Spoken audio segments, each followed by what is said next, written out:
Hello everyone, welcome to the amazing platform of commerce वाला। मैं हूं आपका mathematics coach Ashish Bhatia. Students, हमारी सीयूईटी की स्प्रिंट सीरीज में जो आज हम चैप्टर कवर अप करेंगे that will be only for applied math students. और जो आज हमारा चैप्टर है that is inferential statistics. Students, इस चैप्टर के अंदर हमारे पास सीयूईटी पॉइंट ऑफ व्यू से जो थ्योरी पोर्शन है वो बहुत ज्यादा है। कैलकुलेशन वाला पोर्शन हमारे पास इस चैप्टर के लिए नहीं है। जैसे कि आप सीबीएसई में वहां पर टी टेस्टिंग पढ़ते रहे, आप लोग बहुत सारे कैलकुलेशन वाले क्वेश्चन वहां पर सब्जेक्टिव वे में डिटेल में पढ़ते रहे, बट वो सब हमारे पास अब मल्टीपल चॉइस क्वेश्चन फॉर्मेट के लिए नहीं है। तो हमारे लिए जो इस चैप्टर के कॉन्सेप्ट हैं, जो थ्योरी है, वो बहुत ज़्यादा इंपॉर्टेंट है। तो हम लोग इस चैप्टर को अगर बात करें टॉपिक वाइज, तो हमने जो पढ़ना है सबसे पहले हम पढ़ेंगे कि पॉपुलेशन और सैंपल हमारे पास क्या होता है, कि what is population and sample. ठीक है, आप लोग ऑलरेडी इसके बारे में पढ़ते हो कि पॉपुलेशन क्या होता है, सैंपल क्या होता है। देन हमने टाइप्स ऑफ सैंपलिंग पढ़नी है, देन पैरामीटर एंड स्टैटिस्टिक्स क्या होते हैं, and then central limit theorem क्या होती है। तो थ्योरम के बेसिस पर भी हमारे पास कुछ मल्टीपल चॉइस क्वेश्चन अच्छे तरीके से बनते हैं। तो पहले थ्योरम का कॉन्सेप्ट समझेंगे, देन उसके क्वेश्चंस भी देखेंगे। तो स्टार्ट करते हैं with the topic of population and sample. Again बेटा, यहां पर जो हमारा चैप्टर है वो थ्योरेटिकल पॉइंट ऑफ व्यू से है, तो यहां पर आपको चीजें याद ज्यादा रखनी होंगी। ठीक है, तो अगर बेटा मैं फर्स्ट टॉपिक की बात करूं दैट इज पॉपुलेशन, तो स्टैटिस्टिक्स में हमें पता है कि जो हमारे पास पॉपुलेशन होती है वो सिर्फ लिविंग बीइंग के पॉइंट ऑफ व्यू से हम बात नहीं करते हैं कि जो चीज लिविंग बीइंग के अंडर आती है उसको हम लोग पॉपुलेशन ले रहे हैं। नहीं, पॉपुलेशन हमारे पास कोई भी कलेक्शन हो सकता है, कोई भी कलेक्शन हो सकता है, वो चाहे हमारे पास मटेरियलिस्टिक हो, चाहे वो हमारे पास लिविंग कैरेक्टरिस्टिक हो, चाहे कुछ और हो। फॉर एग्जाम्पल, अगर मैं स्टूडेंट्स की हाइट, वेट और एज की बात करूं तो उसके लिए जो मेरे स्टूडेंट्स रहेंगे, ठीक है, वो तो शायद लिविंग बीइंग है, बट जो मैं वहां पर पैरामीटर यूज कर रहा हूं वो हमारे पास क्या है, वो हमारे पास एक मेटेरियलिस्टिक पैरामीटर है। तो उसके लिए भी हमारे पास क्या रहेगा, जो डाटा है वो सिर्फ हमारे पास लिविंग बीइंग्स के लिए नहीं रहेगा, वो हमारे पास नॉन लिविंग बीइंग्स के लिए भी हो सकता है। वही यहां पर ये बताना चाह रहा है कि इन statistics the term population does not mean only group of people और एनिमेट क्रिएचर, मतलब सिर्फ लिविंग बीइंग्स की बात नहीं हो रही। In statistics, the term population also refers to the group of objects, events, experiments, observations and procedures. ठीक है, अगर आप सपोज करो अलग अलग स्टेट्स के टेम्परेचर की बात करते हो, तो वहां पर जो हमारे पास पॉपुलेशन है वो क्या है, स्टेट्स हैं। तो क्या वो लिविंग बीइंग थोड़ा है। फिर हमारे पास जैसे अगर आप ये देख रहे हो कि भाई दिवाली के सीजन में किस आप बोल सकते हो कि आइटम की जो सेल है वो किस हिसाब से हो रही है, अगर आपके इसके डाटा को इकट्ठा करना है, ठीक है, अलग अलग एरिया में, तो वो भी हमारे पास क्या हो जाएगा बेटा, एक पॉपुलेशन हो जाएगी। अगेन वो क्या है कि लिविंग बीइंग नहीं है। तो पॉपुलेशन का मतलब यहाँ पे सिर्फ लिविंग बीइंग की बात नहीं होती, यहाँ पर पॉपुलेशन का मतलब है कि आप जिसके लिए डाटा कलेक्ट कर रहे हो वो चीज़ कुछ भी हो सकती है। It can be objects, events, experiments, observation, procedures etcetera, anything. Then वो बोलता है बेटा कि all people in India, height of all males aged above 25 years in UP। जैसे एग्जांपल लिया इसने पॉपुलेशन का कि भाई जैसे मैंने बताया था कि हम लोग क्या बताया कि जो स्टूडेंट्स हैं उनकी हाइट, वेट और एज का अगर मैं डाटा कलेक्ट कर रहा हूँ फ्रॉम क्लास 1 टू क्लास 12, ठीक है, सपोज करो एक स्कूल है, उसके अंदर 3 सेक्शन है हर एक क्लास के, क्लास 1 के भी 3 सेक्शन, क्लास 2 के भी 3 सेक्शन, क्लास 3 के भी, and so on till class 12। अब उसमें मैं क्या कर रहा हूं, हर एक स्टूडेंट का 3 चीजों का डाटा रिकॉर्ड कर रहा हूं। पहली चीज एज, फिर हाइट और फिर वेट। ठीक है, तो ये मैंने क्या करा, एक पॉपुलेशन मैंने सेट कर लिया कि मैं इनके बारे में पढ़ रहा हूं। ठीक है, ऐसी वो एग्जांपल दे रहा है कि अगर आप कुछ ये हो गया कि भाई लिविंग बीइंग्स के कैरेक्टर्स की बात, ऐसे यहां पर हमारे पास बात होगी कि height of all males age about 25 years in UP. अगर आपके पास कोई ऐसा डाटा है जिसको आप क्या कर रहे हो, ऑब्जर्व कर रहे हो, और वो डाटा किस चीज़ का है कि भाई यूपी के अंदर जितने भी मेल्स हैं जो 25 ईयर से अबव है उनकी हाइट का रिकॉर्ड। ठीक है, अब यानी कि बहुत सारे लोग हो जाएंगे यहाँ पर हमारे पास। यूपी की पॉपुलेशन आपको पता है कि हमारी इंडिया की स्टेट के अंदर यूपी की पॉपुलेशन हाईएस्ट की आती है। ठीक है, मतलब उसमें हाईएस्ट पॉपुलेशन स्टेट्स में हमारे पास आती है यूपी। तो उसमें 25 ईयर्स से जो ऊपर मेल हैं उनकी हाइट को अगर मुझे रिकॉर्ड करना है तो वो भी क्या होगा, हमारे पास एक बहुत बड़ा टास्क हो जाएगा। ठीक है, तो बट वहां पर बात क्या हो रही है अभी कि पॉपुलेशन की। पॉपुलेशन हम किस चीज की बात कर रहे हैं, हाइट के लिए। तो हाइट हमारे पास क्या है, एक मेटेरियलिस्टिक कैरेक्टरिस्टिक है।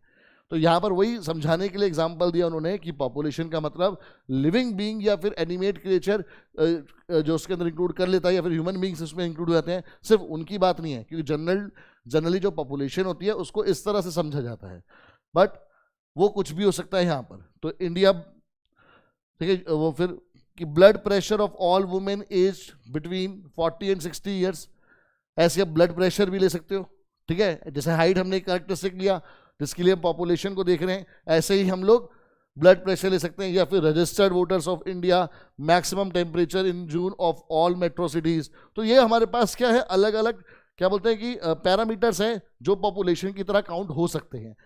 क्लियर? तो पॉपुलेशन में अगर आपके पास क्वेश्चन आता है कि यहाँ पर इन statistics population only means living beings और लिविंग बींग्स, या फिर जिसके अंदर ह्यूमन बींग्स आ सकते हैं, आपके एनिमल्स आ सकते हैं, बर्ड्स आ सकते हैं, तो नहीं, पॉपुलेशन कैन बी एनीथिंग, ठीक है। देन हमारे पास बेटा दो टाइप की पॉपुलेशन है, बेसिकली एक फाइनाइट पॉपुलेशन और एक इनफाइनाइट पॉपुलेशन। फाइनाइट पॉपुलेशन वो हो गई जो आप क्या कर सकते हैं, काउंट कर सकते हैं, the population which is countable. तो the finite population is a group of objects, events, experiment, observation which are countable, ठीक है। बेसिकली बात क्या है, which are countable. For example, जैसे भी हमने बात करी, height of all males in UP aged above 25 years, blood pressure of all women of India age between 40 and 60। तो ये सारी क्या है चीजें बेटा, काउंटेबल है, तो ये फाइनाइट पॉपुलेशन के अंदर आएंगी, ठीक है। इनफाइनाइट पॉपुलेशन में क्या हो जाएगा, जहां पर हमारे पास जो आपके पास डाटा है वो क्या हो जाएगा, डाटा जिन लोगों का है वो क्या है, अनकाउंटेबल है, ठीक है। जिन चीजों का डाटा है वो क्या है, अनकाउंटेबल है। फॉर एग्जाम्पल, जैसे ऑल स्टार्स इन मिल्की वे गैलेक्सी, हमारी जो अर्थ है आप सबको पता है कि वो मिल्की वे गैलेक्सी के अंडर आती है। तो उस मिल्की वे गैलेक्सी के अंदर कितने स्टार्स हैं, अगर मैं इसका रिकॉर्ड बनाने जाऊंगा तो वो क्या आएगा हमारे पास, अनकाउंटेबल हो जाएगा। देन ऐसे ही number of bacteria present in person found, जैसे आप कोरोना वायरस का एग्जांपल ले सकते हो कि भाई कितना वायरस बॉडी के अंदर है, ठीक है। अगर उसकी अगर आप उसने कितना बॉडी को डैमेज कर रखा है, उसके अंदर कितने छोटे छोटे जो अगर कोई वाउंड है, जैसे एक एग्जांपल दे रखा है कि किसी को कोई चोट लग गई, घाव लग गया, उस घाव के अंदर कितने बैक्टीरिया हैं। कि आपको पता है कि बैक्टीरिया की जो पॉपुलेशन है वो एक्सपोनेंशियली इंक्रीज होती है, और वही अगर उसका इलाज हो जाए तो एक्सपोनेंशियली डिक्रीज भी होती है। बट जब एक्सपोनेंशियली इंक्रीज हो रही है तो वो कहाँ तक जा सकती है, अप टू इन्फिनिटी जा सकती है। तो इसीलिए हमारे पास ये क्या होगा, एक इनफाइनाइट पॉपुलेशन का एग्जाम्पल हो जाएगा। देन बेटा सैंपल आता है। अब जब भी हमारे पास किसी कैरेक्टरिस्टिक को हमें स्टडी करना है, ठीक है, जैसे मैं हाइट की बात ही कर रहा था पॉपुलेशन में कि जितने यूपी में मेल हैं जिनकी एज 25 ईयर से अबव है, वो हम हाइट की बात कर रहे हैं, ठीक है। तो अगर मैं देखूंगा तो यानी कि ये जो मैं अगर काउंट करने बैठूंगा तो बहुत सारे लोग हो जाएंगे। या फिर जो मैंने पहले एक एग्जाम्पल लिया था कि एक स्कूल है जिसमें क्लास 1 से क्लास 12 तक हर क्लास के 3 सेक्शन है। तो उस 3 सेक्शन में अगर मुझे क्या करना है, सबकी हाइट, वेट और एज का अगर डाटा रिकॉर्ड करना है, तो अगर एक क्लास में सपोज करो 40 बच्चे हैं, तो हर सेक्शन में 40 बच्चे के हिसाब से हर एक क्लास के 120 बच्चे हो गए, और मुझे ऐसे क्या करना है, 12 क्लासेस तक करना है सारा काम। तो आप सोच सकते हो कि कितना ज़्यादा डाटा हो जाएगा हमारे पास। तो इसलिए हमने क्या करा कि पॉपुलेशन को पूरा काउंट करके नहीं, हमने उसमें से कुछ स्पेसिफिक लोगों को सिलेक्ट करा। अब कैसे सिलेक्ट करा, वो हमारे पास तरीका कहलाता है सैम्पलिंग। बट जो मैंने कुछ स्पेशल लोगों को या फिर कुछ सिलेक्टेड लोगों को सिलेक्ट करा है, उस चीज को बोला जाता है सैंपल। तो मैं बोल सकता हूं कि ये क्या होता है, एक पार्ट ऑफ पॉपुलेशन होता है, या फिर मैं मैथमेटिकल टर्म्स में क्या बोल सकता हूं कि ये हमारे पास सबसेट होता है किसका, पॉपुलेशन का। तो सैंपल इज व्हाट, सबसेट और part of a population under consideration, ठीक है। पूरी पॉपुलेशन को छोड़ के जिसको आप कंसीडर कर रहे हो पार्ट को, उसी पार्ट को क्या बोला जाता है, सैंपल। एंड इस प्रोसेस को बोला जाता है सैंपलिंग।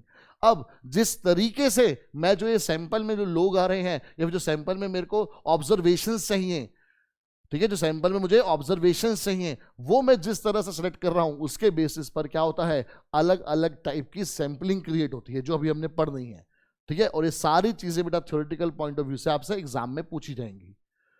तो अगर मैं बात करूं किसकी, सिर्फ सैंपल की, तो sample is a smaller group of members of a population selected to represent the population, ठीक है।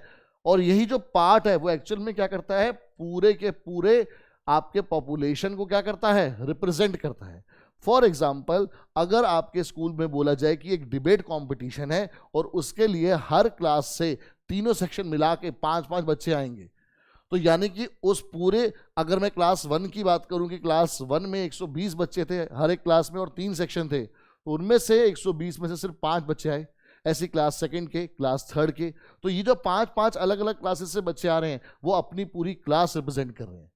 ठीक है, जैसे क्लास 1 के 5 स्टूडेंट्स पूरी क्लास 1 के स्टूडेंट्स को रिप्रेजेंट कर रहे हैं, क्लास 2 के 5 स्टूडेंट्स पूरी क्लास 2 के 120 स्टूडेंट्स को रिप्रेजेंट कर रहे हैं।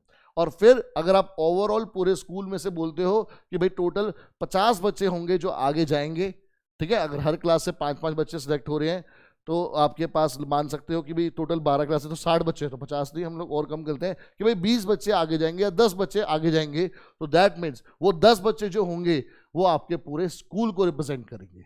ठीक है, तो यानी कि सैंपल हमेशा क्या करता है, आपकी पॉपुलेशन को रिप्रेजेंट करता है वो एक तरह से। अब वो बात अलग है कि जो सैंपल हमने सिलेक्ट करा है वो और जिस तरह से सिलेक्ट करा गया है, क्या वो पॉपुलेशन को जस्टिफाई करता है या नहीं करता, बट वो पॉपुलेशन को रिप्रेजेंट जरूर करता है। ठीक है, और जस्टिफाई करेगा नहीं करेगा डिपेंड करता है कि किस टाइप ऑफ सैंपलिंग के अंदर आपने सैंपल को क्रिएट करा है।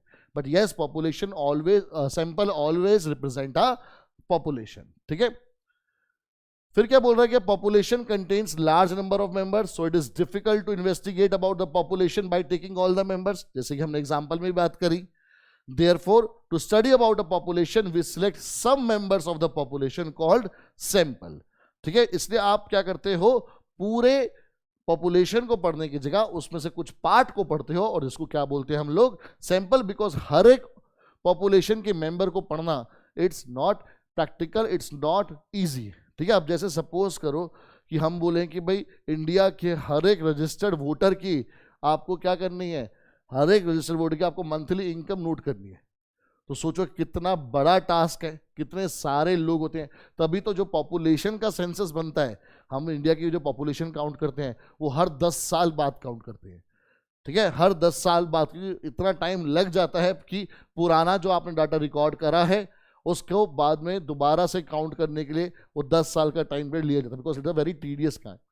ठीक है, और उसमें भी प्रोसेस के अंदर भी 1 साल पूरा लगता है कि भाई 10 साल बाद अगर आप काउंट हो रहे हैं तो जो पॉपुलेशन काउंट करना शुरू करते हैं उसमें भी बहुत सारा टाइम उसमें वेस्ट होता है। तो इसलिए पॉपुलेशन की जगह हम क्या करते हैं, जहां पर भी पॉपुलेशन टोटल चाहिए वहां तो आप वही करोगे, बट जहां पर आपको सिर्फ क्या बोलते हैं कि एनालिसिस करना है, आपको क्या करना है, इन्फ्रेंसेस निकालने हैं, ठीक है, तो वहां पर आप क्या करते हो, सैंपल का यूज करते हो। A well chosen sample will contain most of the information about the population. अगर आपने सैंपल बिल्कुल तरीके से चूज करा है जो पॉपुलेशन को पूरी तरह से अच्छे से रिप्रेजेंट कर सके, तो वो आपको इन्फ्रेंस भी उसी तरह से पूरी पॉपुलेशन के बारे में बताएगा। अब सैंपल पूरी तरह से पॉपुलेशन को रिप्रेजेंट कर पाएगा या नहीं कर पाएगा डिपेंड करता है कि आपने जो सैंपल चूज करा है वो कौन से मेथड से करा है, जो भी हम पढ़ेंगे under the types of sampling.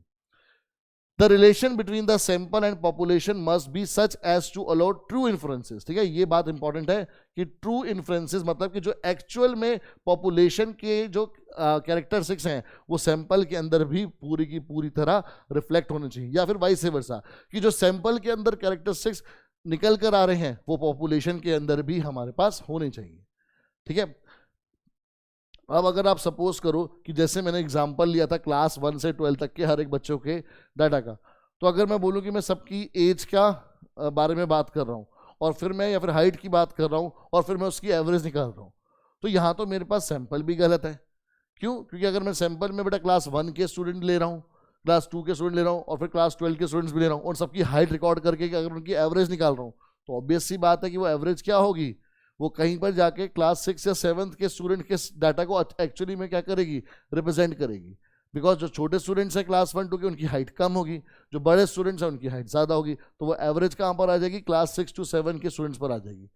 तो हमारे को अगर जैसे अगर सपोज करो कि क्लास में जो बच्चा टॉप स्कोर ला रहा है, अगर हमारे को वो बताना है कि भाई मेरिटोरियस स्टूडेंट्स का हमने अगर बात करनी है, तो हमने बोला कि भाई क्लास के सिर्फ टॉप 5 स्टूडेंट्स को उठा लो, उनके मार्क्स की आप एवरेज निकालो, तो वो जस्टिफाइड होता है कि क्लास 1 का स्टूडेंट भी है, चाहे वो अपने बाकी स्टूडेंट्स के कंपैरिजन में जो उसके मार्क्स होंगे उसमें वो हाईएस्ट होगा। क्लास 12 का जो स्टूडेंट होगा उसकी क्लास में जो बच्चे होंगे उनके टेस्ट के कंपैरिजन में जो उसके मार्क्स आए होंगे वो उनको रिप्रेजेंट करेगा। तो मार्क्स फिर भी आपस में क्या होंगे, कंपेयर करे जा सकेंगे।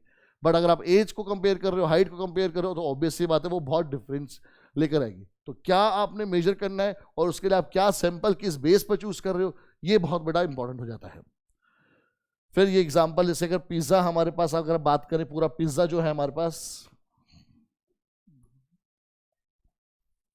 अगर हमारे पास क्या है, एक पॉपुलेशन है, ठीक है, क्या है, पूरी पॉपुलेशन है, तो आप बोल सकते हो कि जो एक पिज्जा स्लाइस होगी वो हमारे पास क्या रिप्रेजेंट करेगी, एक सैंपल रिप्रेजेंट करेगी, ठीक है। तो you can think of population as a pizza and sample as a pizza slice. Clear?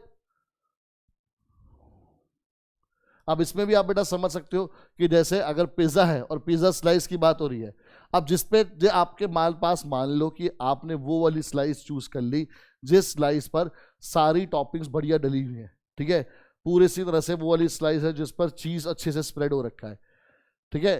तो दैट मीन्स आप क्या बोलोगे यार कि जो पिज्जा है वो ओवरऑल बहुत बढ़िया है, बट सपोज करो जो टॉपिंग्स वगैरह थी उसने सिर्फ एक ही साइड डाली, दूसरी साइड डाली नहीं, दूसरी साइड चीज भी कम है, दूसरी साइड जो है ब्रेड भी क्या है, थिक है, वो अच्छी तरह से बेक्ड भी नहीं है, तो क्या उस स्लाइस ने पूरे जो पॉपुलेशन है उसको वेल तरीके से, एकदम बढ़िया तरीके से डिफाइन करा?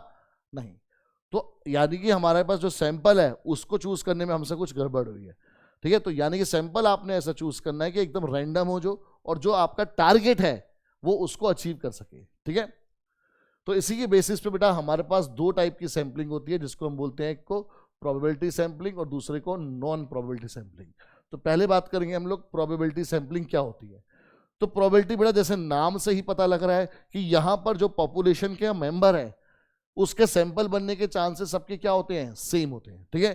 तो in this type of sampling the selection of members from the population is random such that each member of the population has an equal chance of being selected.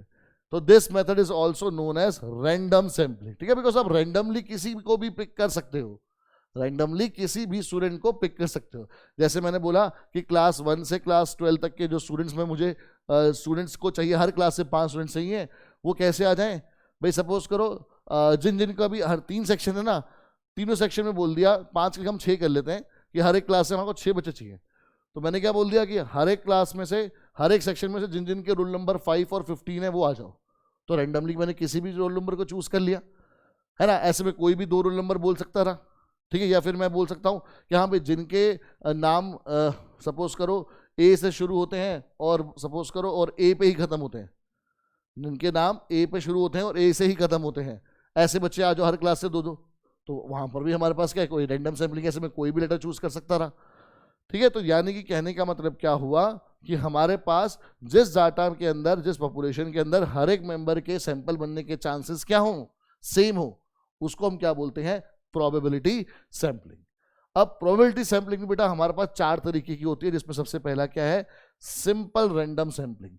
अब जैसे बेटा नाम से ही हमारे को पता लग रहा है कि सिंपल रैंडम सैंपलिंग में क्या है कि each member of population has an equal chance of being selected, ठीक है। जो जनरली हम लोग जो प्रोबेबिलिटी, जो सैंपलिंग की जो डेफिनेशन देते हैं वो हमारे पास क्या रहती है, सिंपल रैंडम सैंपलिंग की ही डेफिनेशन रहती है, ठीक है।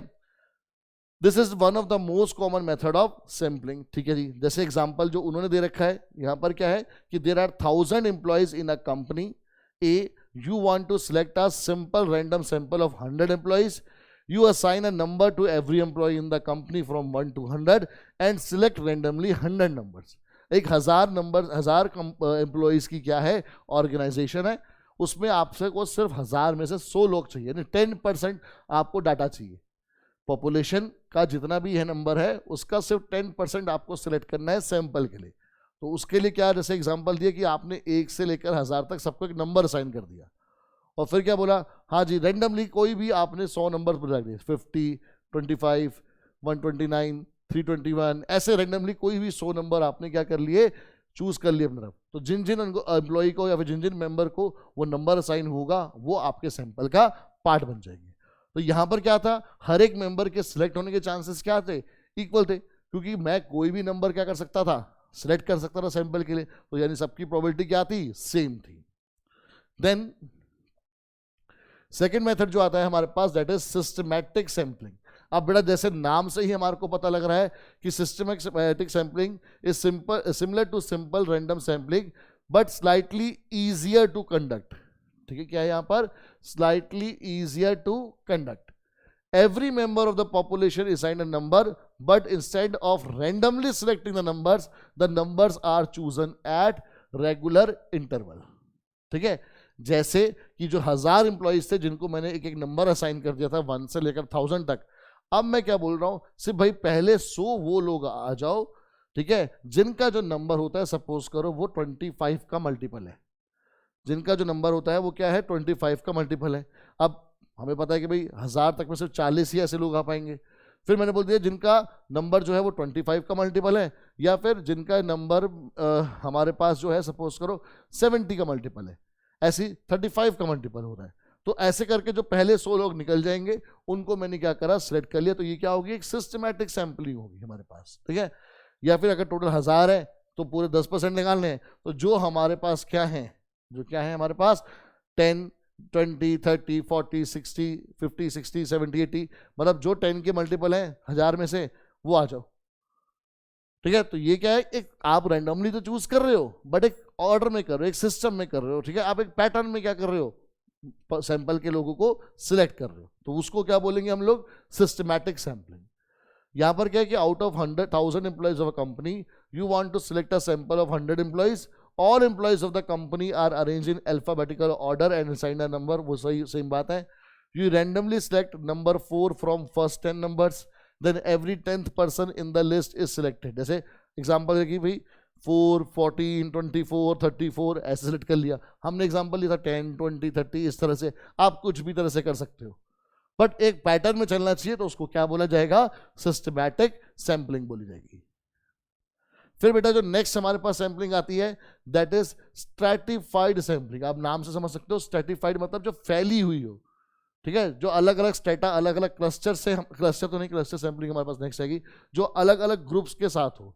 तो in stratified sampling the population is divided into subgroup. ठीक है, अलग अलग छोटे छोटे ग्रुप्स में क्या करते हैं? डिवाइड कर देते हैं। ठीक है, जिनको क्या बोलते हैं? Strata. And based on the relevant characteristics, example gender, age, income, profession, etc., the members from each subgroup are selected using random or systematic sampling. For example, जो 1000 employees थे हमारे पास, उसमें क्या होगी? सबकी अलग अलग एज होगी। तो मैंने क्या बोला कि भाई जिन एम्प्लॉय की एज 20 से 30 है वो एक ग्रुप 1 में आएंगे। फिर जिनकी एज 31 से 40 है वो एक सेकंड ग्रुप में आएंगे। जिनकी एज 41 से 50 है वो थर्ड ग्रुप में, एंड इस तरह से 51 टू 60 है वो फोर्थ ग्रुप में। तो ये 4 ग्रुप बना दिए हमने। ठीक है, 20 से लेकर 60 ईयर्स की जो एज तक हमने क्या करा? 4 अलग अलग एज ग्रुप्स बना दिए। अब उन एज ग्रुप में से बोला कि हमने क्या करना है कि हर एक एज ग्रुप में से सपोज करो 25 लोग सिलेक्ट करने हैं। हमने हर एक एज ग्रुप में से क्या करने हैं? 25 लोग सिलेक्ट करने हैं। ठीक है, वो 25 लोग किस तरह सिलेक्ट करने हैं वो आपके ऊपर है, चाहे वो आप रैंडमली करो। अब उसके अंदर भी देखो यहाँ पे मिक्स सैंपलिंग भी हो जाएगी। ठीक है, बट मैंने अलग अलग ग्रुप के अंडर करी है, तो उसको हम लोग क्या बोलेंगे? Stratified sampling. फॉर एग्जाम्पल, जैसे एक और एग्जाम्पल क्या है कि जो 1000 एम्प्लॉइज थे उसमें 700 मेल एम्प्लॉइज थे और जो 300 थी वो फीमेल एम्प्लॉइज थी, तो टोटल 1000 एम्प्लॉय हो गए। ठीक है, you want to select a sample of 100 employee reflecting gender balance of the company. Divide the employees into subgroups, male and female employees. Select 70 male employees and 30 female employees using simple random और systematic sampling. तो जैसे हमने बात करी अलग अलग age group की, और फिर उसमें से आप हर एक ग्रुप में से 25-25 लोग सेलेक्ट कर लो। अब वो 25 लोग आप चाहे रैंडमली सेलेक्ट करो या सिस्टमैटिक से करो। हमारे पास जो एग्जाम्पल है उसमें भी क्या करा गया? एक और एग्जाम्पल कैसे बनाया गया कि टोटल 1000 एम्प्लॉय थे, मान लिया उसमें 70% क्या है? मेल है और 30% क्या है? फीमेल है। फिर 70% जो मेल है, यानी 700 लोग जो मेल एम्प्लॉई हैं उनमें से कोई 70 लोग सेलेक्ट कर लो। फिर ऐसे जो 300 फीमेल एम्प्लॉइज हैं उनमें से कोई भी 30 फीमेल सेलेक्ट कर लो, तो टोटल 100 एम्प्लॉइज सेलेक्ट हो गए जो आपका सैंपल बन जाएंगे। बट आपने जो सब ग्रुप के अंदर जो आपने चूज करने हैं वो आप चाहे रैंडमली चूज करो चाहे सिस्टमैटिकली करो, वो आपके पास अपनी चॉइस है। तो यानी यहाँ पर हमारे पास मिक्स सैंपलिंग आ गई। पहले सब ग्रुप बनाए, वो होगी हमारे पास स्ट्रैटिफाइड सैंपलिंग। फिर हमने उसके अंदर चाहे सिंपल रैंडम सैंपलिंग करी या फिर सिस्टमैटिक सैंपलिंग करी, तो 2 टाइप की सैंपलिंग एक ही सैंपल को चूज करने के लिए हमारे पास यहाँ पे यूज होगी। तो इस तरह से हम इसको बोलते हैं कि ये हमारे पास मिक्स सैंपलिंग है। और जो बेटा 4th टाइप की हमारे पास प्रोबेबिलिटी सैंपलिंग आती है उसको बोला जाता है क्लस्टर सैंपलिंग। अब क्लस्टर सैंपलिंग में क्या होता है बेटा, सेम सब ग्रुप्स तो बनते हैं, बट वो सब ग्रुप्स बनते हैं किसके बेसिस पर, सेम कैरेक्टरिस्टिक्स के बेसिस पर, कि cluster sampling also divides the population into सब ग्रुप बट ईच सब ग्रुप हैज सिमिलर कैरेक्टरिस्टिक। हर एक सब ग्रुप का क्या होता है, सिमिलर कैरेक्टरिस्टिक्स होता है। ठीक है, जैसे मैंने अलग अलग सब ग्रुप बनाए थे एज वाइज, ठीक है, 4 सब ग्रुप बने थे 20 से 30 तक, 21 से 30 तक, फिर 31 से 40, 20 हाँ फिर 41 से 50 और फिर 51 से 60, ये 4 सब ग्रुप बन गए। अब मैंने क्या बोला कि इन सब ग्रुप में बोला कि मैं सिर्फ वही लोग सिलेक्ट कर रहा हूं जो क्या कर रहे हैं, हमारे पास मेट्रो सिटीज में से हैं। ठीक है, तो मैंने सारे सब ग्रुप में क्या रखा, एक सेम कैरेक्टरिस्टिक डाल दिया कि जो मेट्रो सिटीज में एम्प्लॉइज है मुझे वो लोग चाहिए। ठीक है, और ऐसे सारे लोगों का मैं क्या कर रहा हूं, एक सैंपल क्रिएट कर रहा हूं। ठीक है, तो वो हमारे पास क्या कहलाएगा, क्लस्टर सैंपलिंग। फिर क्या बोला कि the method is useful when the population is disperse, मतलब जब डाइवर्सिफाइड, ठीक है, अलग अलग तरह के अलग अलग जगह के लोग आपके पास जैसे एक ही ऑर्गेनाइजेशन में काम कर रहे हैं, तो वहां पर इस तरह की सैंपलिंग बहुत काम आती है। तो suppose company A has its branches in 15 cities, so you want to select a sample of 100 employees. It is difficult to select members from each branch, so first select any 5 branches and then select 20 members from each branch. तो एक example उसने ये दे दिया कि जैसी जो हमारी company थी जिसमें 1000 एम्प्लॉय थे, उसकी टोटल 15 ब्रांच है, तो आप 15 में से कोई भी 5 ब्रांच सेलेक्ट कर लो। ठीक है, 5 ग्रुप बन गए, फिर उनमें से क्या करो, 20 एम्प्लॉय सेलेक्ट कर लो हर एक ब्रांच में, तो आपके 16 पूरे हो जाएंगे। या फिर जो हमने एग्जांपल यूज करें कि सब एज वाइज सब ग्रुप बनाओ, उनमें से जो जो मेट्रो सिटीज के अंदर है, ठीक है, हर एक ग्रुप में से वो 20 लोग वो आप वो ले लो, तो आप सॉरी 25 लोग वो ले लो कि हमारे पास जो 4 सब ग्रुप्स थे, हर एक ग्रुप में से 25 लोग आएंगे, तो हमारे जो 100 का सैंपल तैयार होना है वो तैयार हो जाएगा। तो बेटा ये 4 टाइप की थी हमारे पास प्रोबेबिलिटी सैंपलिंग। ठीक है, हर एक का मतलब आपको अच्छे से क्लियर होना चाहिए, बिकॉज क्वेश्चन आपके पास बीच में घुमा फिरा के आ सकता है। ठीक है, अब अगेन रिवाइज कर लो पहले कि कौन सी बेटा हमारे पास 4 प्रोबेबिलिटी सैंपलिंग थी। सबसे पहले सिंपल रैंडम सैंपलिंग, फिर सिस्टमैटिक सैंपलिंग, फिर stratified sampling and fourth cluster sampling.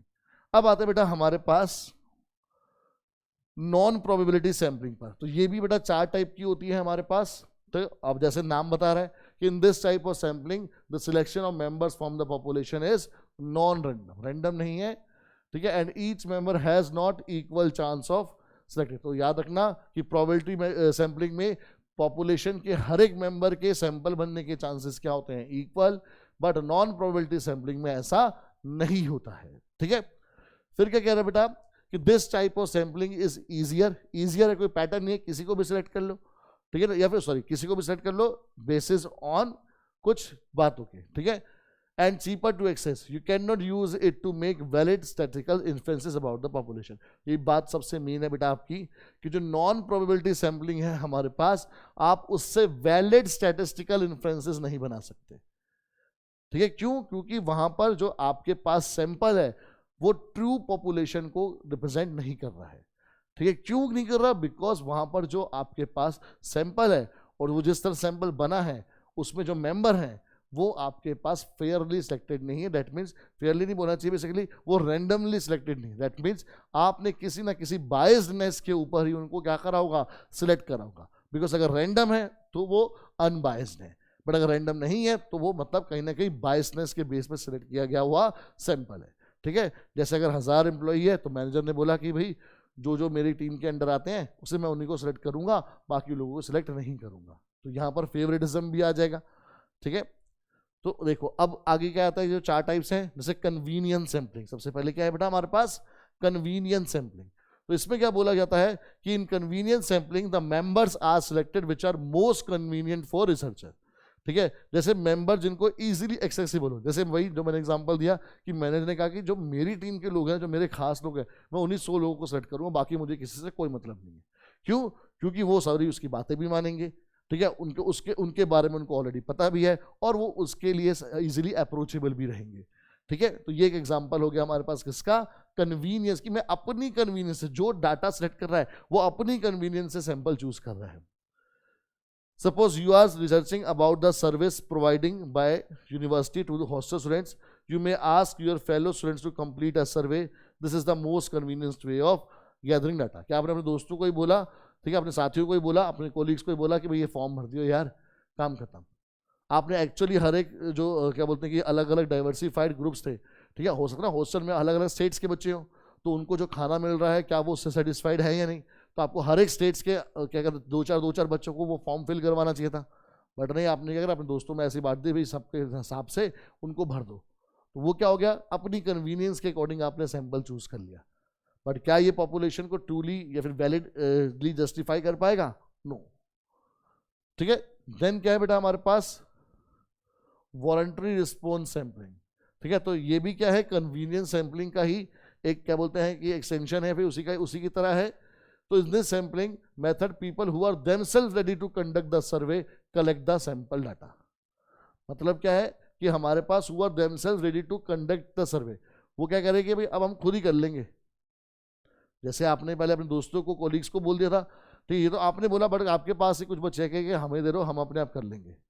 ठीक है, आपके पास कुछ बच्चे आए, ठीक है, जिन्होंने बोला कि हॉस्टल के डाटा वही अपना खाने में रहने का अपने सैंपल तैयार करना है, तो वो उन्होंने ही क्या करा, खुद ही डाटा तैयार करो। सपोज करो जो मेस ऑर्गेनाइजर है उसी के ही क्या है कुछ 2-4 फ्रेंड सर्कल्स में लोग हैं, उनके आगे कुछ दोस्त हैं, उन्होंने बोला कि हम खुद जाते हैं और उनको बोलते हैं कि हम ये सैंपल खुद क्रिएट कर लेंगे, हम सर्वे खुद कर लेंगे, ताकि उनकी कोई भी कंप्लेंट ना जाए, ताकि ट्रूली जो एक्चुअल प्रॉब्लम्स है डिफरेंट स्टेट्स के बच्चों को खाने के साथ वो आगे तक नहीं जा पाए। तो जनरली यहीं वहाँ ऐसे ही केसेस में क्या यूज की जाती है, वॉलंटरी रिस्पॉन्स सैंपलिंग।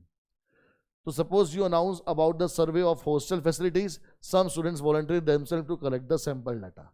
ठीक है, जैसे अभी एग्जांपल हमने ले लिया। नेक्स्ट आता है बेटा कि जजमेंट सैंपलिंग। नेक्स्ट क्या आता है हमारे पास, जजमेंट सैंपलिंग। तो हमारे पास एक तरह से किसी स्पेशल पर्पस के लिए अगर कोई सैंपलिंग करी जाती है तो उसको बोलते हैं हम लोग क्या, जजमेंट सैंपलिंग। फॉर एग्जाम्पल जैसे जो टीवी शोज वगैरह होते हैं, जैसे डांस इंडिया डांस हो गया, सुपर डांसर हो गया, वॉइस ऑफ इंडिया हो गया, इंडियन आइडल हो गया, तो उसमें जो आपके पास सैंपल आता है, ठीक है, वो सबको तो नहीं सुनते क्योंकि लाखों लोग ऑडिशन देने आते हैं, तो उसमें से वो रैंडमली तो नहीं बोलना चाहिए, उसमें से वो क्या करते हैं पर्पसफुली क्या करते हैं, कुछ लोगों को सिलेक्ट कर लेते हैं, तो वो क्या हो जाता है हमारे पास जजमेंट सैंपलिंग। तो this type of sampling is based on the opinion of an expert.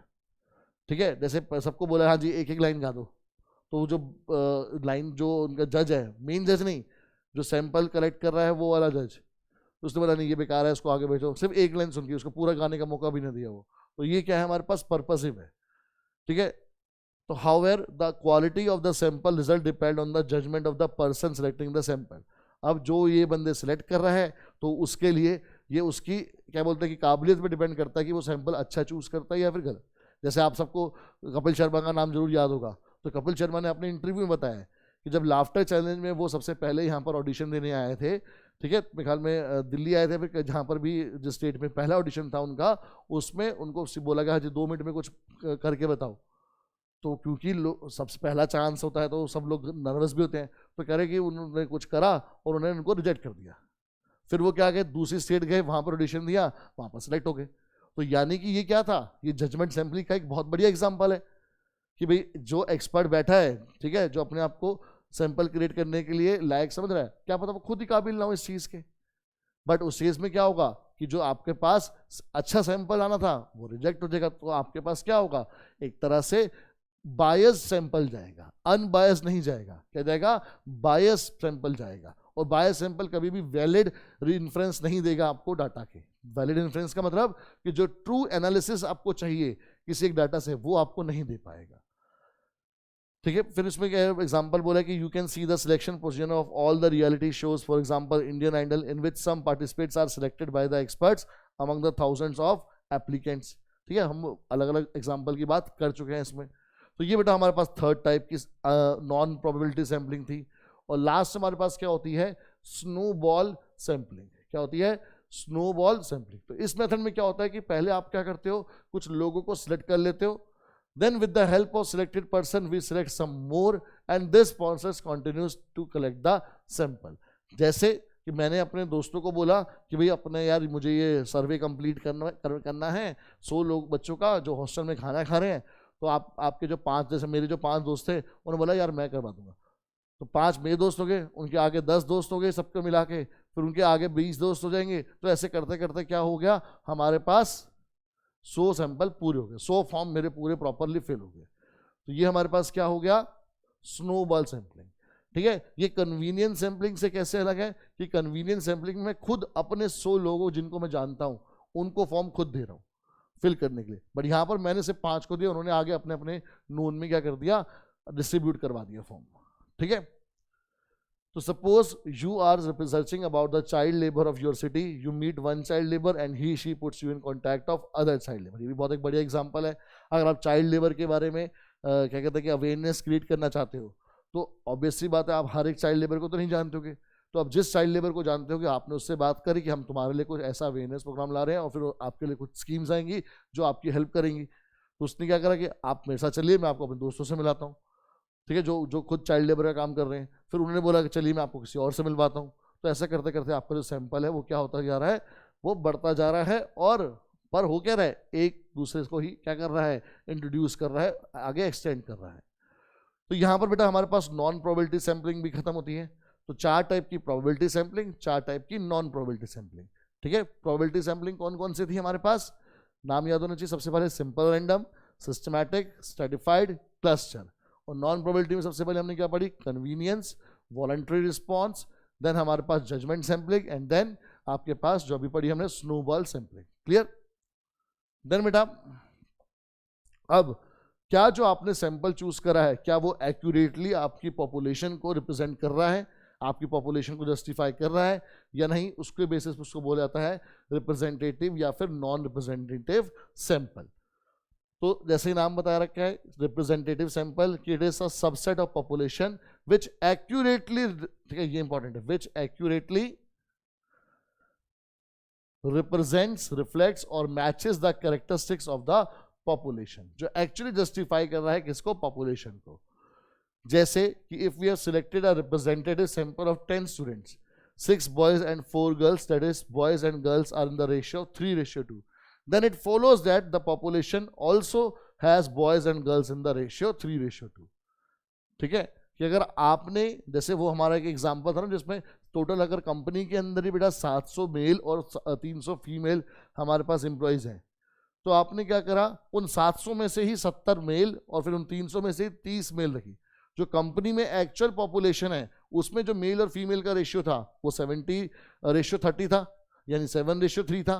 Same जो आपने सैंपल चूज करा उसमें भी आपने क्या करे, 70 मेल रखे और 30 फीमेल रखी, तो वहां पर भी रेशियो क्या रहा, 7:3 रहा। तो ये हमारे पास क्या बना, एक रिप्रेजेंटेटिव सैंपल बना। ठीक है, जो एक्चुअली में जो पॉपुलेशन में जो रेशियो है मेल और फीमेल का, तो आपके सैंपल ने भी क्या करा है, वही रेशियो निकाला है। ठीक है, तो for a sample to be representative sample, the selection of sample should be unbiased, ये अनबायस्ड होना चाहिए, रैंडम होना चाहिए, and sample size must be as large to reflect most of the characteristics। ये पूरा ही कर लेते हैं। तो आपके पास जो अनबायस्ड, मतलब जैसा कि फेवरेटिज्म ना हो, जिसमें कुछ आप क्या बोलते हैं कि अपने फेवरेटिज्म के बीच में, कुछ अपनी कन्वीनियंस के बेसिस के ऊपर या फिर अपने कुछ बिलीफ के ऊपर अगर आप सैंपल चूज कर रहे हो, तो वो कभी भी क्या नहीं होगा, कभी भी वो अनबायस्ड नहीं होगा और कभी भी वो रिप्रेजेंटेटिव नहीं बनेगा। ठीक है, क्योंकि उसको बोलेंगे हम लोग कि वो एक बायस्ड सैंपल है। क्लियर। नेक्स्ट बेटा नॉन रिप्रेजेंटेटिव सैंपल का मतलब आप आराम से समझ गए होंगे अब कि non representative sample is a subset of a population that does not reflect the characteristic of the population, it is biased. ठीक है, जो मेन में बात बोल रहा हूं बार बार कि कहीं पर भी अगर बायसनेस आती है तो वो रिप्रेजेंटेटिव सैंपल नहीं बन सकता, बिकॉज वो पॉपुलेशन को ट्रूली जस्टिफाई नहीं कर पाएगा। Then, for example, to rate a TV serial, a TV rating agency dials numbers taken at random from the telephone directory is a non-representative sample because some of the viewers may not have their telephone numbers in the telephone dictionary। ठीक है, that means कि भाई जो पुरानी dictionary जो आपकी directory बनी हुई है, जो टेलीफोन की डायरेक्टरी है वो पुरानी है, उसमें से कुछ नंबर्स डिलीट हो चुके हैं और जो नए लोग आए हैं सपोज को उनके नंबर से ऐड ही नहीं है। और एक कंपनी अगर किसी सीरियल के लिए डाटा कलेक्ट करना चाहती है कि भी आपको हमारा सीरियल अच्छा लग रहा है नहीं लग रहा, उनके लिए वो जिन लोगों को कॉल कर रही है क्या पता उनमें उनके व्यूअर्स हो ही ना। ठीक है, तो ये हमारे पास क्या हो जाएगा, एक नॉन रिप्रेजेंटेटिव सैंपल हो जाएगा। फिर अनबायस्ड सैंपलिंग का बड़ा मतलब समझ में आ चुका है आपको। ठीक है, जहां पर रैंडमली हो, फेयर हो, ठीक है, जस्टिफाइड हो, उसको हम क्या बोलते हैं, अनबायस्ड सैंपलिंग। ठीक है, वही की प्रोबेबिलिटी सैम्पलिंग हमारे को पता है कि simple random sampling, systematic, stratified, cluster, तो ये सारे के सारे किसके एग्जांपल है? प्रोबेबिलिटी सैम्पलिंग के एग्जांपल है। तो प्रोबेबिलिटी सैम्पलिंग बेटा हमेशा क्या होती है?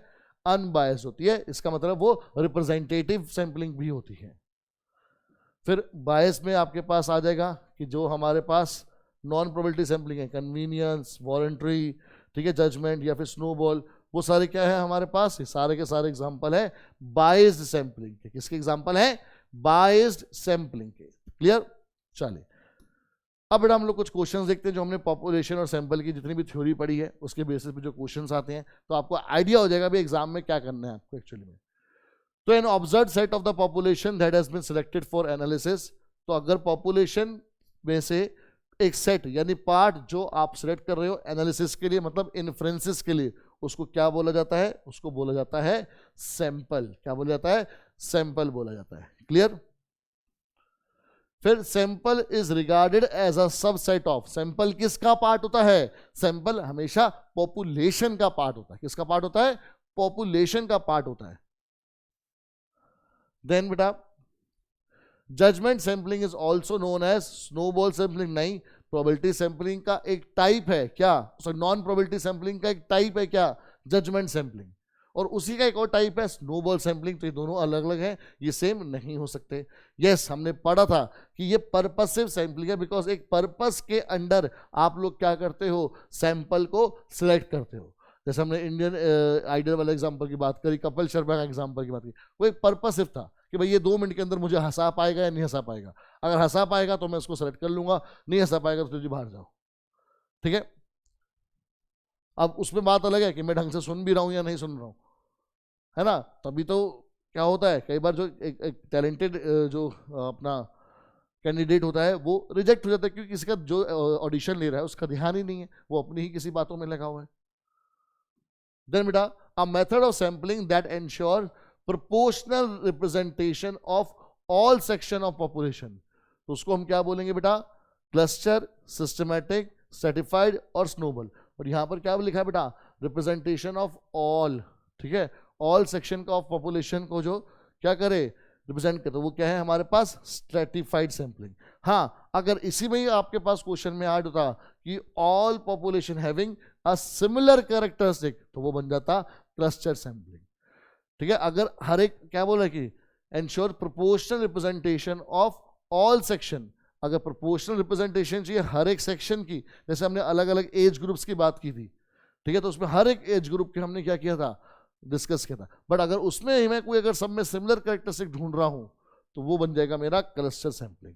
तो थोड़ा सा ट्रिकी क्वेश्चन बन सकता है, बिल्कुल ध्यान से यहां पर बेटा आपने करना है कि which of the following is not a non probability sampling. तो इनमें से कौन सी नॉन प्रोबेबिलिटी सैंपलिंग है? हमने 4 टाइप की नॉन प्रोबेबिलिटी सैंपलिंग पढ़ी है। सबसे पहले कन्वीनियंस, फिर वॉइस वॉलंटरी रिस्पॉन्स, फिर जजमेंटल या फिर then judgemental judgement sampling, and then fourth is snowball. तो कन्वीनियंस सैंपलिंग हमारे पास नॉन प्रोबेबिलिटी सैंपलिंग होती है, वॉलंटरी रिस्पॉन्स होती है, जजमेंट सैंपलिंग होती है, बट कंडक्टर सैंपलिंग नहीं होती। तो मेरा ये आंसर आ गया। क्लियर? तो ये हमारे पास एक प्रोबेबिलिटी सैंपलिंग का टाइप है। Then are researcher intends to study the adjustment problems of students who come from slum areas. ठीक है? तो एक बेटा पर्टिकुलर कैरेक्टरिस्टिक आ गया हमारे पास कि स्लम एरिया वाले लोग चाहिए, तो what should be the sampling procedure? तो यानी कि एक पर्टिकुलर कैरेक्टरिस्टिक वाले लोग आ गए, तो वो हमेशा क्या बनेगा बेटा? क्लस्टर सैंपलिंग बनेगी। ठीक है? कि अलग अलग ग्रुप में सोसाइटी के एक पर्टिकुलर आपको क्लस्टर वाले लोग, अपना स्लम वाले लोग, स्लम एरिया के लोग ही आपको कंसिडर करने हैं। तो वो क्या हो गया कि different different section of society में से आपने एक सिमिलर कैरेक्टरिस्टिक वाले सोसाइटी के लोगों को देखा, तो उनमें क्या आएगा हमारे पास? Cluster sampling. नेक्स्ट बेटा कि selection of a cricket team for world cup. तो वही जो सिलेक्टर्स बैठे हुए हैं वो देख रहे हैं कि जो प्लेयर है वो जो 6 बॉलों का चांस दे दिया, जैसे धोनी पिक्चर में आपने देखा था, सिलेक्टर आए थे, उसको क्या बोला भाई? अपना 6 बॉल्स के लिए कीपिंग कराई, 4 बॉल्स के लिए बैटिंग कराई। ठीक है? बोले इसके तो बाल बड़े लंबे हैं, रिजेक्ट कर दिया। तो ये क्या था हमारे पास? Judgement sampling. पिक्चर देखी थी ना आपने, उसमें ये दिखाया था। फिर आइडेंटिफाई द प्रोबेबिलिटी सैंपलिंग, इसमें से बताना है जी कौन सी प्रोबेबिलिटी सैंपलिंग है। तो जैसे पहला ही नहीं है भाई, वॉलंटरी रिस्पॉन्स सैम्पलिंग आपको पता है क्या है, नॉन प्रोबेबिलिटी सैम्पलिंग है, तो ये तो नहीं है, तो यानी जिस ऑप्शन में ए आ रहा है वो रिजेक्ट हो जाएगा, तो ये दोनों रिजेक्ट हो गए। देन सिस्टमैटिक है, स्नोबॉल नहीं है, तो जिसमें सी आ रहा है वो रिजेक्ट हो जाएगा, तो आपको बस बी डी आ गया। तो हमने सारे पढ़े भी नहीं, बट हमने बिना पढ़े ही बता दिया कि यही ऑप्शन सी होगा, सही होगा। तो सिस्टमैटिक है, सर्टिफाइड है, क्लस्टर है, तो बी डी ई ही है। ठीक है, तो ऑप्शन एलिमिनेट करके भी आप अपने आंसर को बिना पूरा क्वेश्चन पढ़े सही कर सकते हो। देन बेटा हम बात करते हैं कि इसकी जो हमारा नेक्स्ट टॉपिक है इस चैप्टर के अंदर, that is parameter and statistic. हम बात करेंगे इसकी पैरामीटर की और स्टैटिस्टिक की। अब इसमें हमारे पास पैरामीटर का मतलब क्या है कि अगर आप पॉपुलेशन के किसी कैरेक्टर के बारे में बात कर रहे हैं तो उसको बोला जाता है क्या, पैरामीटर। फॉर एग्जांपल पॉपुलेशन का मीन, पूरी पॉपुलेशन का मीन, ठीक है, हम पूरी पॉपुलेशन के लिए बात कर रहे हैं, सैंपल की बात नहीं कर रहे, वो अलग होता है। तो पूरी पॉपुलेशन के लिए अगर आप कोई स्टैटिस्टिक्स का कैरेक्टर पढ़ रहे हो, जैसे मीन हो गया, वेरिएंस हो गया, तो उसको क्या बोला जाता है हमारे पास, पैरामीटर।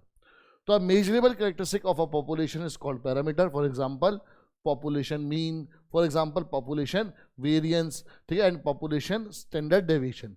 याद रखिए बेटा, पॉपुलेशन मीन को आप म्यू से, ये सिंबल किसका होता है, म्यू, ठीक है, म्यू से आप डिनोट करोगे, वेरिएंस को सिग्मा स्क्वायर से, और स्टैंडर्ड डेविएशन को सिग्मा, ठीक है, ये स्मॉल सिग्मा रहता है हमारे पास। तो parameter is used to describe the entire population. जैसे मैंने भी बताया कि पूरी पॉपुलेशन के लिए जो आप स्टैटिस्टिकल कैरेक्टर पढ़ रहे हो उसको बोला जाता है parameter. For example we want to know the average length of a house sparrow, this is a parameter because it states the average length of whole population of the house sparrow. तो जो भी जैसे घरेलू चिड़िया होती है हमारी, ठीक है, जो आम चिड़िया जिसको बोलते हैं घरेलू चिड़िया, वो अगर आप उनकी लेंथ मेजर करना चाहते हो कि उनकी लेंथ कितनी हमारे पास सेंटीमीटर होती है, तो वो आप क्या बात कर रहे हो कि जितने भी हाउस स्पैरोज हैं उन सब की लेंथ की बात कर रहे हो उसमें, ठीक है। तो दैट मीन्स आप पूरी पॉपुलेशन ऑफ हाउस स्पैरो की लेंथ को आप क्या कर रहे हो, डिनोट कर रहे हो वहाँ पर। देन बेटा आता है हमारे पास स्टैटिस्टिक्स। जैसे अगर हम लोग बात कर रहे हैं किसके, सैंपल के स्टैटिस्टिकल कैरेक्टरिस्टिक की, मतलब हम सैंपल के मीन की, सैंपल के वेरिएंस की, सैंपल के स्टैंडर्ड डेविएशन की बात कर रहे हैं, तो उसको बोला जाएगा स्टैटिस्टिक। और हम सैंपल के मीन को डिनोट करेंगे एक्स बार से, ठीक है, जैसे जो जनरली हम लोग मीन यूज करते हुए एक्स बार यूज करते हैं, तो वो हमेशा सैंपल के लिए है। और एस स्क्वायर यूज करेंगे हम लोग सैंपल वेरिएंस के लिए, और एस यूज करेंगे स्टैंडर्ड डेविएशन के लिए। तो ये बेटा जो डिफरेंस है नोटेशन का, वो भी आपको पता होना चाहिए। पॉपुलेशन मीन के लिए म्यू, सैंपल मीन के लिए एक्स बार, पॉपुलेशन वेरिएंस के लिए सिग्मा स्क्वायर, और सैंपल वेरिएंस के लिए S square, population standard deviation के लिए सिग्मा, और पॉपुलेशन सैंपल स्टैंडर्ड डेविएशन के लिए एस। फिर बोल रहा है कि in inferential statistics we use sample statistic to estimate the corresponding population parameter. वही बात कि हमने सैंपल सिलेक्ट ही इसलिए किया है कि हम लोग क्या ना कर पाए, हम लोगों को क्या ना करना पड़े कि पूरी पॉपुलेशन को ना मेजर करना पड़े, ठीक है। तो इसलिए हम लोग क्या करते हैं, सैंपल का यूज करते हैं। तो दैट मीन्स हम लोग स्टैटिस्टिक का यूज करते हैं इंस्टेड ऑफ पैरामीटर।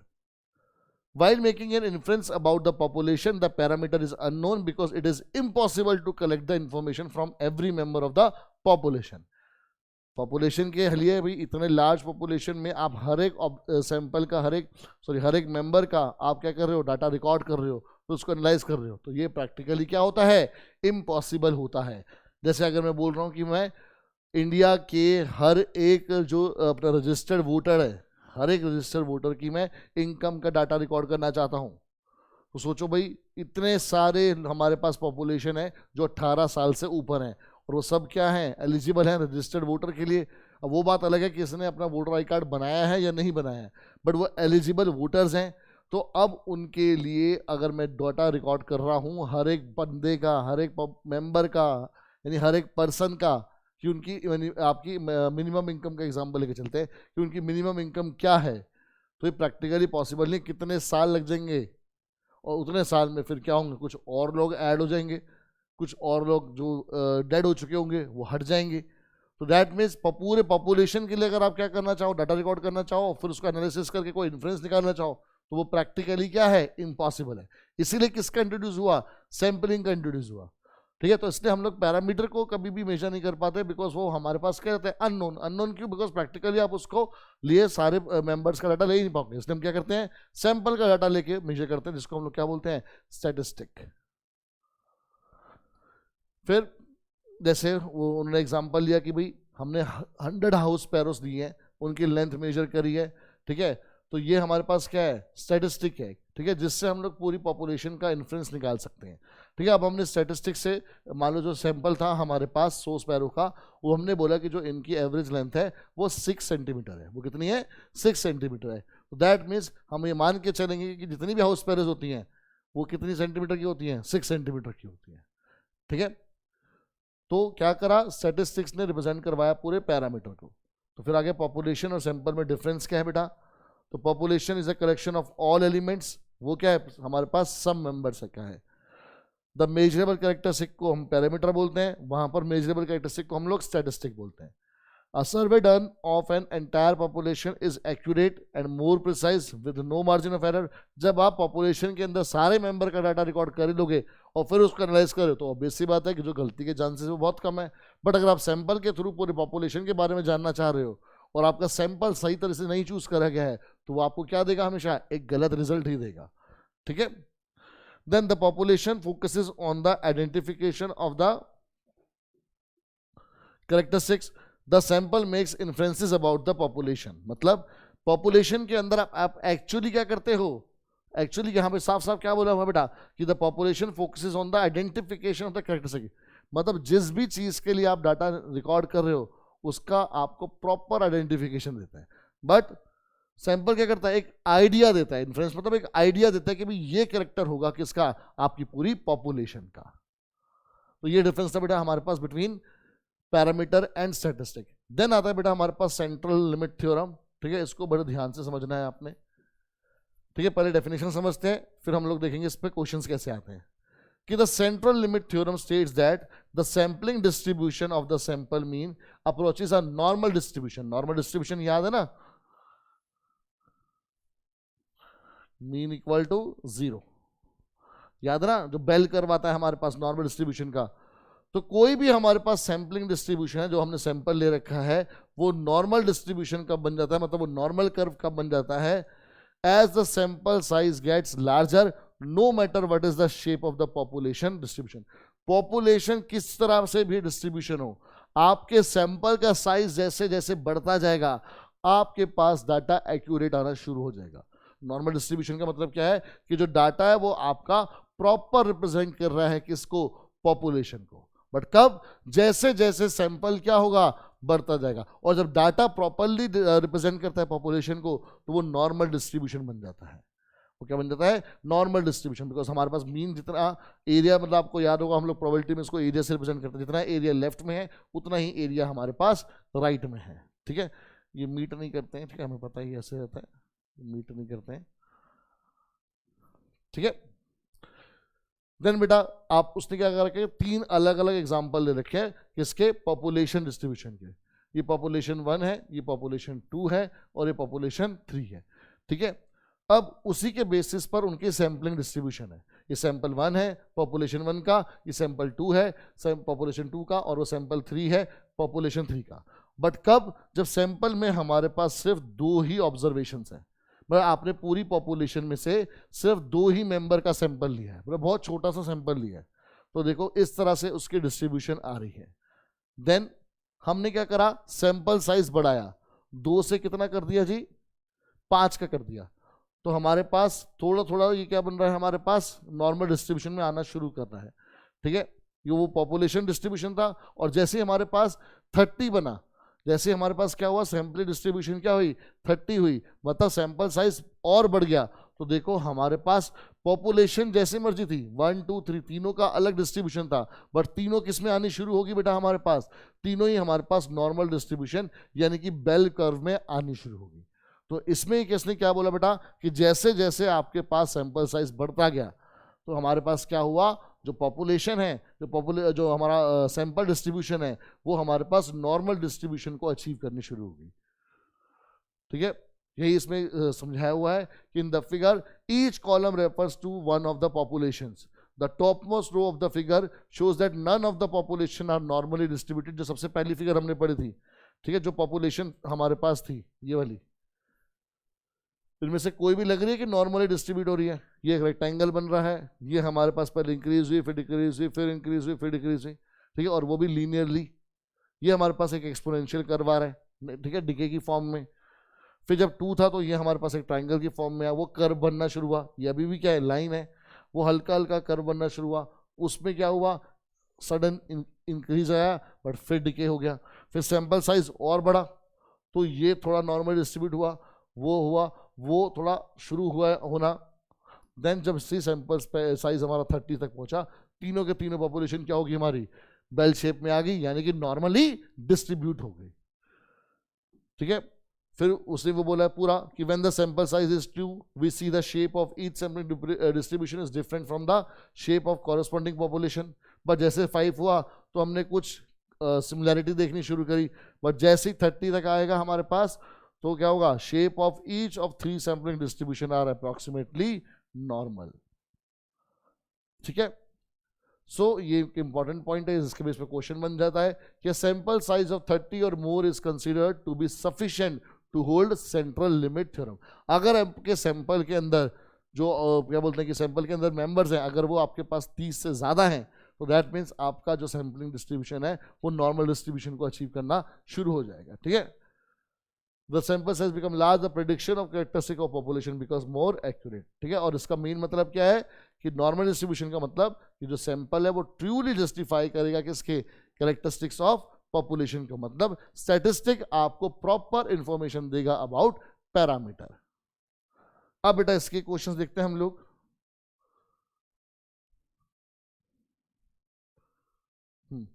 पहला क्वेश्चन है कि a specific characteristic of a population is known as, ठीक है, जो आपके पास पॉपुलेशन का कैरेक्टरिस्टिक होता है उसको क्या बोला जाता है, पैरामीटर, ठीक है। सबसे पहले हमने यही पढ़ा था पैरामीटर की डेफिनेशन।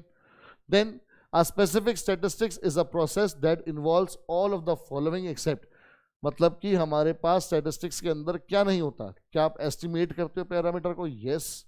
क्या आप एस्टिमेट करते हो स्टैटिस्टिक को, नो। क्या आप टेस्ट करते हो हाइपोथेसिस को, यस, हमने टी टेस्टिंग पढ़ी है।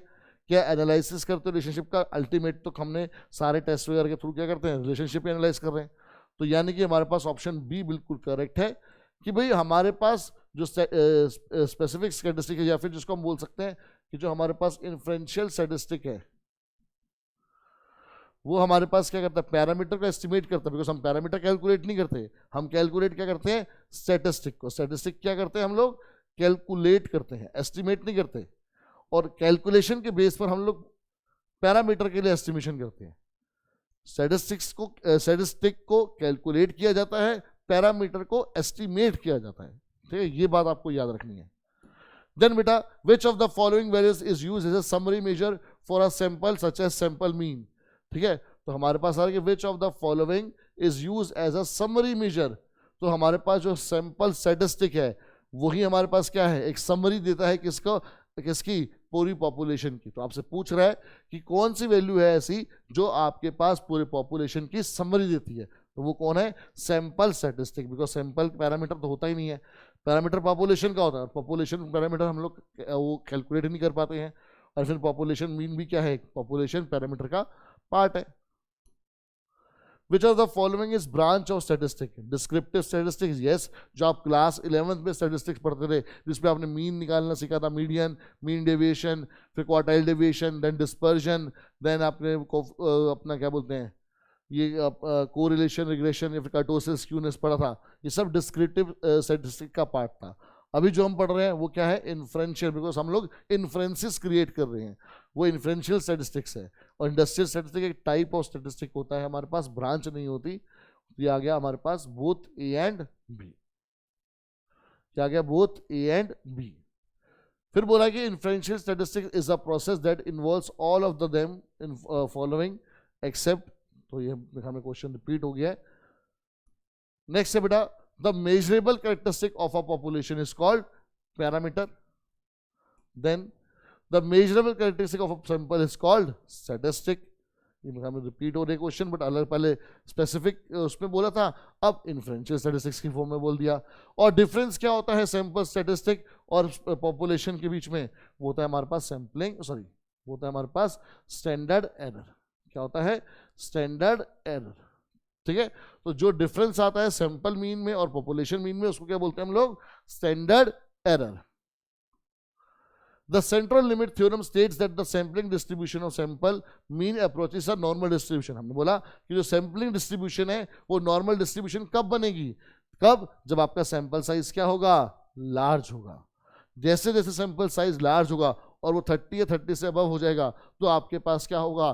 जो सैम्पलिंग डिस्ट्रीब्यूशन है यानी कि जो पॉपुलेशन है वो आपके पास नॉर्मल डिस्ट्रीब्यूशन यानी नॉर्मल कर्व यानी बेल शेप कर्व को फॉलो करना शुरू कर देगी। Which sample size is considered to be sufficient to hold central limit theorem? तो हमने पढ़ा है कि sample size of 30 or more is sufficient to hold the central limit theorem। तो with this बेटा हमने सारी थ्योरी पढ़ ली अच्छे से। ठीक है, एक बार फटाफट रिवाइज कर लेते हैं। सबसे पहले हमने पढ़ा कि भाई पॉपुलेशन क्या होता है। सबसे पहली चीज़ की पॉपुलेशन सिर्फ लिविंग बींग्स की नहीं होती, हमारे पास किसी और इवेंट्स की, ऑब्जर्वेशंस की, एक्सपेरिमेंट्स की, उनकी भी हो सकती है। ठीक है, फिर हमने पढ़ा कि जो सैंपल होता है वो एक पॉपुलेशन का पार्ट होता है जिसके बारे में आप पढ़कर पॉपुलेशन के बारे में इन्फ्रेंसेस निकालते हो। फिर जो सैंपल चूज करने का तरीका होता है उसको बोलते हैं सैम्पलिंग। और हमारे पास 2 टाइप की सैम्पलिंग होती है। एक अलग अलग हमारे पास क्राइटेरिया है कि अगर मैं नंबर ऑफ मेंबर्स की बात करूंगा तो हमारे पास फाइनाइट सैम्पलिंग और इनफाइनाइट सैम्पलिंग हो जाती है। फिर हमारे पास क्या बोलते हैं, फिर फाइनाइट सैंपल और इनफाइनाइट सैंपल हो जाता है। फिर अगर हम लोग बात करेंगे भाई टाइप्स की, किस तरीके से जो अलग अलग हमारे पास सैंपल लिए जा सकते हैं उनके बेसिस पर, तो आ जाएगा हमारे पास प्रोबेबिलिटी सैंपलिंग और नॉन प्रोबेबिलिटी सैंपलिंग। फिर जो प्रोबेबिलिटी सैंपलिंग है उसके भी हमारे पास 4 टाइप है। कौन कौन से? सिंपल रैंडम सैंपलिंग, फिर आपके पास सिस्टमैटिक सैंपलिंग, फिर स्ट्रेटिफाइड सैंपलिंग एंड फिर क्लस्टर सैंपलिंग। ऐसी जो नॉन प्रोबेबिलिटी सैंपलिंग है उसके भी 4 टाइप है हमारे पास। सबसे पहले क्या था हमारे पास? कन्वीनियंस सैंपलिंग, फिर वॉलंटरी रिस्पॉन्स, देन आपके पास जजमेंट सैंपलिंग एंड फोर्थ है स्नोबॉल सैंपलिंग। ठीक है, फिर हमने बात करी बेटा कि जो अगर आपका जो सैंपल है वो प्रॉपरली आपकी पॉपुलेशन को रिप्रेजेंट करता है तो वो रिप्रेजेंटेटिव सैंपल है, वरना वो नॉन रिप्रेजेंटेटिव है। अगर रिप्रेजेंटेटिव है तो मतलब वो एक अनबायस्ड सैंपल है जिसमें कहीं पर भी कोई फेवरेटिज्म, कोई छेड़छाड़ नहीं करी गई है। यही अगर बेटा कोई आपका फेवरेटिज्म कर जाता है तो वो आपका नॉन रिप्रेजेंटेटिव बन जाता है। ठीक है, या फिर उसको हम बोलते हैं बायस्ड सैंपल बन जाता है हमारे पास वो। क्लियर? फिर हमने बेटा क्वेश्चंस देखे। फिर हमने बात करी कि पैरामीटर क्या होता है, कि अगर पॉपुलेशन के लिए कोई भी आप स्टैटिस्टिक मेजर फाइंड आउट कर रहे हो तो उसको बोलते हैं हम लोग पैरामीटर, और अगर सैंपल के लिए ही सेम काम कर रहे हो तो उसको बोला जाता है हमारे पास स्टैटिस्टिक। तो पैरामीटर के लिए, पैरामीटर किसके लिए? पॉपुलेशन के लिए। स्टैटिस्टिक किसके लिए? सैंपल के लिए। ये बात ध्यान रखनी थी। तो लास्ट में सेंट्रल लिमिट थ्योरम ने क्या बोला कि अगर आपका सैंपल साइज बड़ा है तो आपकी जो सैंपलिंग डिस्ट्रीब्यूशन है वो बिल्कुल एक्यूरेटली आएगी। और क्यों? क्योंकि वो आपका नॉर्मल डिस्ट्रीब्यूशन क्या करेगी? अचीव करना शुरू होगी। एक्यूरेटली मतलब क्लोजर टू द रियलिटी। ठीक है, एग्जैक्टली एक्यूरेट तो नहीं हो पाती पर yes closer to the reality वो हमारे पास होगी। तो विद दिस बेटा आज की वीडियो हम लोग यहीं पर एंड अप करते हैं। अब जो नेक्स्ट वीडियो है हमारी वो रहेगी फाइनेंशियल मैनेजमेंट की, जिसके थ्रू हम लोग पूरा अप्लाइड मैथ्स का सिलेबस भी हम लोग CUT के लिए फिनिश कर चुके होंगे। तो आज की क्लास बिल्कुल थ्योरी क्लास थी, आपको बड़ा चीज़ें बस याद करनी है और जैसे हमने क्वेश्चंस देखे हैं वैसे और क्वेश्चंस आपको प्रैक्टिस करने हैं। तो अच्छे से बेटा पढ़ते रहिए। Take care, bye bye and thank you.